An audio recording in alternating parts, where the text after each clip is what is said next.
Congressman, you're 72 years old. You have a career as a doctor. You've served in Congress. You're a grandfather. Why do this now? I think freedom's worth working for and struggling for. If somebody doesn't do it, the country's going to get worse. What does it say to you that it took raising millions of dollars for you to be taken seriously by what you call the mainstream? I think it's sad. I think the message should be the only thing that counts, but you can't get the message out without the money. We've done it in the reverse fashion. The message was significant, and the supporters have rallied. For instance, the way that money was raised was not by the campaign. We didn't organize it. We didn't ask. It came spontaneously. There was no cost to us whatsoever. A lot of campaigns now have been snooping around. How do you do it? And even the members of Congress will kid me and say, tell me how you raise this money. Can we copy what you're doing?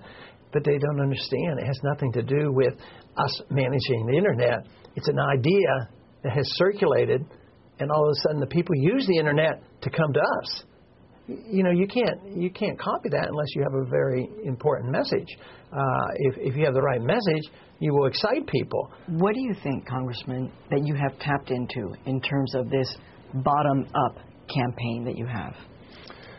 Well, of course, it's sort of part of my personal philosophy in that I don't like top-down government either. I don't like centralized government. I don't like international government. I like local government. Also, because the campaign is not run from the top, it's run from the bottom up, people do all kinds of things. If we had to hire everybody to do the things they're doing, we'd have used up all our money.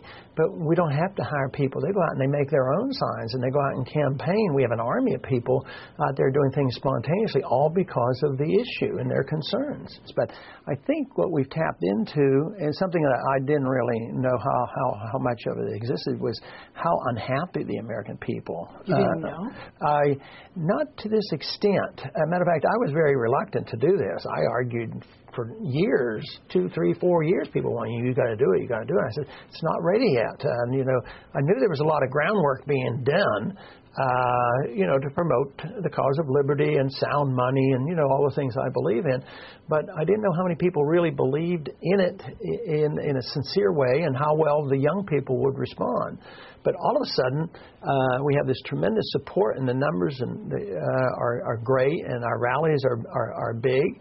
But what I guess I didn't realize is that people are very upset, and they've lost confidence in the government. So before your campaign, had you been on Facebook, MySpace, YouTube? I mean, how often were you going? No, I wouldn't have been involved in that. I mean, my grandkids would talk about it a little bit, but even they got more interested once the campaign broke out. So when you would go onto these sites and you would see your face popping up instead of these individual people, and it was all Ron Paul pictures for these young people's pages, what'd you think? I wonder what they're thinking.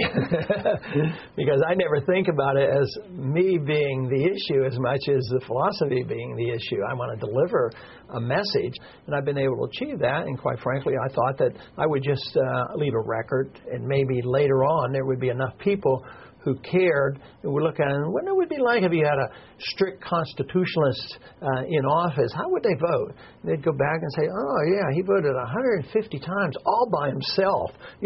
That's different. And I wonder why he did that. And why wouldn't he vote for this? It sounds so wonderful and benign. And they say, well, maybe it was because the Constitution doesn't give us the authority to do that. So my goal was to set a record. So here's a list of things, and you can just tell me if you want to get rid of it or not. Social Security. Not really. I mean, I would prop up Social Security by bringing our troops home and tiding people over. But eventually, we should have a better system, and I offer young people to get out of Social Security. Roe versus Wade? Yes, I want that very difficult issue to be dealt with at the state level, like it used to be. The U.S. presence in the Middle East? Bring them home as quickly as possible. All of them? All of them, and not only from the Middle East, from Europe, and from Korea and Japan, save hundreds of billions of dollars. Get rid of TSA? Yeah, I voted against that. Get rid of Department of Homeland Security? It doesn't mean I don't want those services done. I want them done a different way. It should be done privately. And the Department of Homeland Security? Yeah, I voted against that too. We're less secure because of it. But I don't want these huge bureaucracies. That makes government less efficient, not more efficient. So the Patriot Act, for or against it? I'd repeal the Patriot Act. Immediately? Yeah. And the war in Iraq and Afghanistan? I'd end them. I'd come home. We'd have no business occupying their territory. It's the incentive for terrorists to come here. So when you hear people say, Congressman Ron Paul just has some really kooky, strange way out ideas, you say? I say the kooky people are running the show. People who think that if you need money, you print money and spend it. Now, that's a kooky idea. Now, people who think that we should have the government take care of us are the people, if you look and you say, well, they're the ones who took care of the problems in New Orleans after Katrina. Well, that wasn't a very good job. So I would say that the appeal that we have is ours is common sense. Common sense, it's the rule of law, it's the Constitution, it's what made America great. It deals with property rights, it deals with personal liberty and personal choices. So if they call me kooky and extreme, that's not Ron Paul. They're saying the Constitution is extreme and weird, and that's why we ignore it. People say, look, Congressman, you're not going to win. Mm-hmm. So why keep on with this? Of course, at the beginning, they said you will always be a fringe candidate, too, and you can't raise any money. So and you don't believe yourself to be a fringe candidate at all? No. And nobody knows the future. You know, I'm not the candidate that comes in here and say, when I'm president, I'm going to do this, and our momentum is such that, we're going to win here. I don't know for sure, but all I know is we do better all the time and we exceed expectations. And if we continue to do the right thing and there's support out there, we're going to win.